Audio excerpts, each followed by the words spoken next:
Hello and welcome. We all know that Magnus can squeeze harder than a green anaconda, but can he attack like the great masters from the Romantic era? Well, let's find out. In our previous game of the series, we had 16-year-old Caruana executing a beautiful king hunt.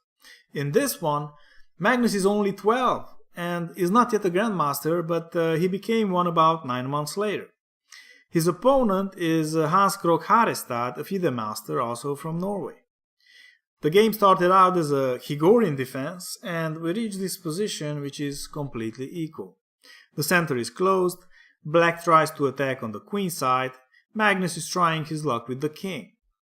He has a nice battery with queen and bishop, but the H6 square is guarded by the knight, so he played knight H6, trying to remove the defender.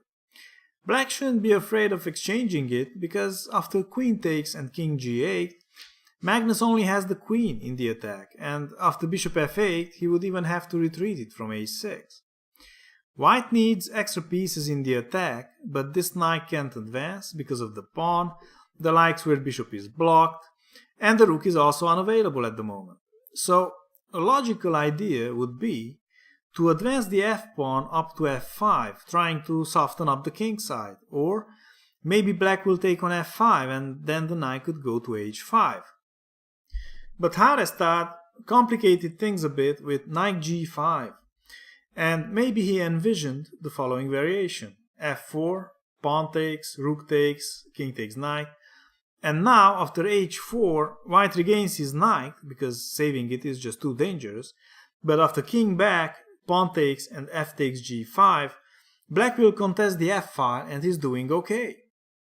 Magnus didn't take with the rook though, but with the queen, which seems to be a mistake because Black now played bishop h3, winning a pawn, since after g takes, White would lose the queen to the knight 4. But Magnus played queen h4 and already saw the win.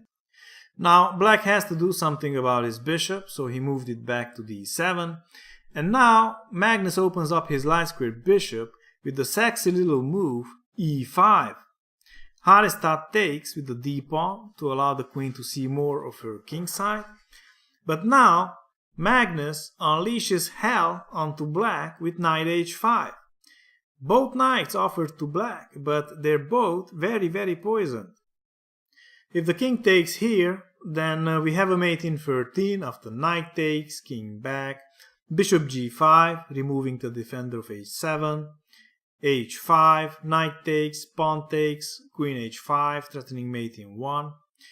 The rook can't oppose because of queen f7 mate, and Black can only give up his pieces one by one here. If instead of taking the knight with the king, Black plays king f8, then he loses a piece after bishop g5, and if king h8, then after bishop takes, pawn takes and queen g3, White is threatening to take on e5 and Black has no defense, he has to give up pieces.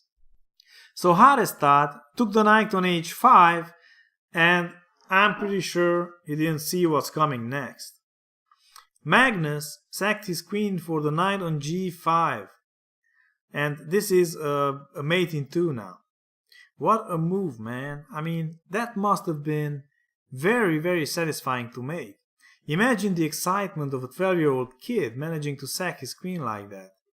If I would have done that at 12, I probably wouldn't shut up about it for a month. Moving the king now would be a mate in 1.